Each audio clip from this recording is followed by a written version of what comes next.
In this video, I will share the self-development books that I recommend to clients and friends. These have all helped to inform the Druid high performance method, and the principles shared are of great value to anyone living today in these confusing times. Not all of these books would be classed as self-development by the author. However, the lessons and insights shared within are well worth your time absorbing. Some books are based on single topics, while others are more broad in nature. If you're looking for something inspiring and informative to read, you are in the right place. Don't forget to like and subscribe for more content as soon as it is published. Our first book is called Deskbound by Kelly Starrett. A must for all people that spend their time working sat at a desk. Here Starrett breaks down the effect of sitting too much on the spine, the joints, and offers evidence for the effect on overall health more broadly. For example, he presents evidence that the typical seated office worker has more musculoskeletal injuries than any other sector, including construction, transport, and the metal industry. The book is full of eye-opening examples of why sitting is so devastating to the health of people. Starrett spends his time working with athletes and has seen firsthand the impact of too much sitting on some of the fittest people in the world. Modern children are more sedentary than past generations, with just 13% of American kids walking to school compared with 66% in 1970. It's not all doom and gloom, however. The section of offering advice on sitting and walking form is worth taking a look at, as these are things that most people spend little time thinking about. The book finishes with an in-depth set of treatments for the soft tissues all over the body, broken down by joint. This is a great book on one of the major areas of consideration that relates to modern living that I refer to a lot and dip back into often. Book number 2, Deep Work by Cal Newport. Deep focus and high performance go hand in hand. This quote from a 2007 study sums it up excellently. It is difficult to conceive of any aspect of human skill that is not in some way either dependent on or influenced by attention. Equally, it is difficult to conceive of any aspect of psychology that may be more central to the enhancement of skill learning and expert performance than attention. De Camp and Jackson, 2007. Now more than ever, focus is critical for us to perform at our best. Our accelerating reliance on and distraction by social media, smartphones, and the news cycle has left the majority of people stuck in the shallows, as the author puts it. Cal Newport in this book argues for deep work of zero distractions, in which we can put all our mental faculties to work on creating solutions to the work we are pursuing. He delves into solutions of managing our attention and gives examples from the past and present of people that have gone to extraordinary lengths to cut themselves off from all distractions. This book does a great job of encouraging us, the reader, to reject shallow work and taking the steps to find time in our busy lives to commit to deep work. We are limited in what we can focus on, and if we want to achieve our goals, we'll be well served in heeding Newport's advice. This is the sort of book you will come back to again and again, as you can always find new methods for maintaining deep work. Book number 3 is Influence by Robert Cialdini. We're all susceptible to being influenced and use a series of shortcuts to infer the validity of information that comes our way. As the amount of information we are surrounded by increases, we are more reliant on these shortcuts to help us navigate the confusing world we live in today. In his book, psychologist Cialdini explores the methods of persuasion for which he has focused most of his career and distills his findings into 6 areas with piles of evidence to support each. These are the most effective methods for influencing people like you or I, and are well known by advertisers, politicians, and government institutions. Knowing about these methods will not make you immune to them, but understanding the mechanisms can make you more aware of when they are being applied to you, so you can avoid the automatic responses of those that are unaware. Understanding these methods can be useful in making you more persuasive with clients, colleagues, loved ones, and anyone else. In no particular order, the areas of influence are: number 1, authority, such as when experts from a respected university or medical institution are asked for their insight. Number 2 is social proof. This is when a product or idea is shown to be popular and therefore the correct choice for you, the consumer. Number 3 is reciprocity. This comes from the desire to repay a favor or that need to buy a nice gift for someone that bought us a nice gift. Number 4 is scarcity, which I use a lot on my 3-year-old daughter when she's fussing with her dinner. I take a bite from it and then all of a sudden she has an overwhelming desire to suddenly eat up the rest. Number 5 is consistency.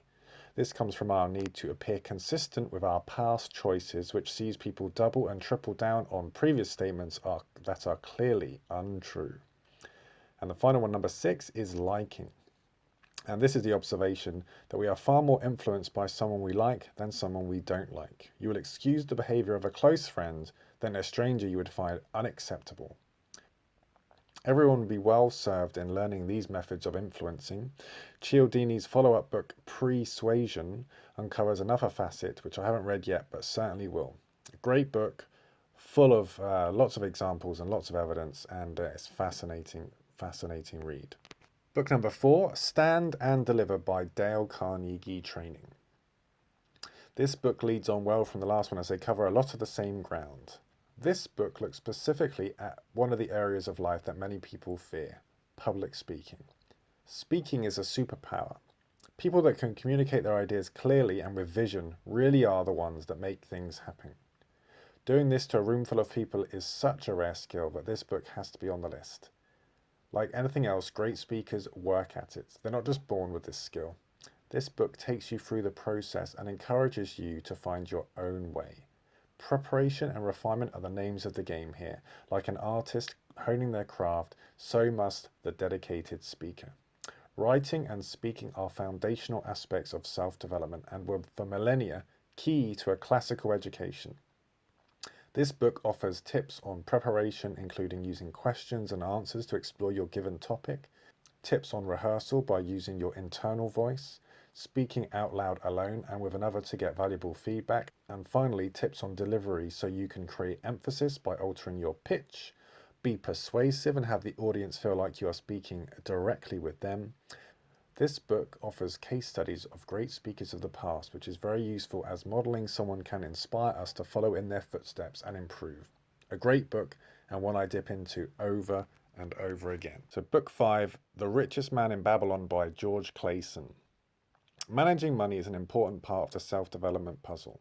We live in such a consumerist age of endless products and widespread materialism that the majority of us are spending much of our life chasing our tail to buy things we don't really need.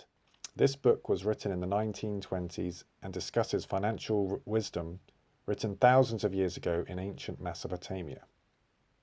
As the author points out, the Babylonians didn't inherit their wealth from abundant resources, but more from their ingenuity. This short book is packed with useful rules of thumb for those who want to avoid working their whole life with little to show for it. A term I often talk about is time preference, and this book encourages, among other things, its readers to adopt a low time preference strategy. That is, not to be impulsive and not to be spending your time and energy buying the latest gizmo to satiate that desire to have the status trappings of this and that. This book preaches the opposite, having money work for you rather than the opposite. It also preaches living within your means, saving, studying and becoming more knowledgeable in your chosen area and committing to a path of mastery in this domain. Today, there is more to waste your money and time on than ever before. Invest it where it best serves you. You could read this book in just a couple of hours, and that would be time well spent indeed. Book number 6, In a Game of Tennis by Timothy Galway. So this is a foundational text in sports psychology. This great book delves into the mind of high performance both on and off the court. Written back in 1975, this book highlights some core principles of high performance that have been helping people improve their backhand and advance their career ever since. Key to this book's teaching is the quieting of the conscious mind, to allow the unconscious mind to do the task and focus on images rather than words. When we are overly conscious of our actions or fixed on words to improve performance, we often make things worse, which this book does a great job of describing. There are also short sections on letting go of judgments, the dangers of positive thinking, and encouraging readers to trust in themselves. This short book can be read in one sitting and highlights several points in interesting ways that will make the lessons of this book stick with you. The author went on to write books applying this method to golf, music, and skiing, which illustrates so you don't have to be a tennis player to get value from this book. Book 7, The 7 Habits of Highly Effective People by Stephen Covey. What self-development list would it be without this foundational work? Published in 1989, this book promotes the idea of the character ethic, that is, of the existence of age-old principles that govern human performance and development. Covey sets out his key principles, applying the first 3 to working on oneself. The second 3 related to working with other people, and the final principle making up the 7 is all about renewal, or in other words, a commitment to the pursuit of mastery. Private victory, as he calls principles 1 through 3, consists of being proactive, starting with the end in mind, and putting first things first. Public victory, or principles 4 through 6, consists of thinking of win-wins, seeking first to understand, then to be understood, and finally to synergize. For each of the principles, Covey shares many examples, anecdotes, and items of research evidence to support his claims. Like many other books in this list, the author appeals to the wisdom of the past, wisdom that was based on knowledge passed down traditionally from generation to generation, rather than the impulsive hedonism which seems to characterize our modern age. Covey calls the more modern form of ethics that of the personality ethic, and one that is inferior and very shallow when compared with the previously mentioned character ethic. This book is known as a classic of self-development, and you can see why. It's very thorough and well thought out, and definitely one that you should invest in. The first 7 books of this list could be found on anyone's list. These next 3 books are a little taste of something different. One comes from the world of elite sport, another comes from the world of the ancient East, and the final one is a work from the world of 19th century philosophy. Book number 8, Winning by Clive Woodward. This book is a great follow-up to 7 Habits, as in this book you will follow the assembling of the first ever professional national England rugby team from scratch and see how the same principles apply here. Head coach Clive Woodward and his team used every resource at their disposal in pursuit of winning World Cup gold. This book is a fascinating insight into how an elite institution is formed and refined in pursuit of a shared goal. Woodward shares his journey, taking you through his playing days, being in business, coaching at a local rugby team, all the way to England's run in numerous international tournaments. His core principles include a commitment to transforming every aspect, both on and off the field, to get the very best out of the players and coaching staff. If there was a better way out there, his team would search for it. Commitment to winning and being the best was another principle instilled at every level of the team. Not just winning on the scoreboard, but winning convincingly, thoroughly, with team synergy and a level of preparation unmatched. Another principle was taking the best ideas from the business world and applying it to elite sport. Woodward observed that British companies lead the world in certain markets, but in most team sports, British teams are not considered the best coached or prepared. He wanted to change that. The final principle that Woodward discusses is the rejection of the culture of participation that is a hallmark of British elite sport. This idea that to play in the spirit of the game is more important than winning. A serial winner like Woodward wanted the team to analyse every facet of their game, leaving no area free of planning and ruthless refinement. The level of detail and insight is stunning in this book. If you had this sort of analysis working for you, what could you achieve?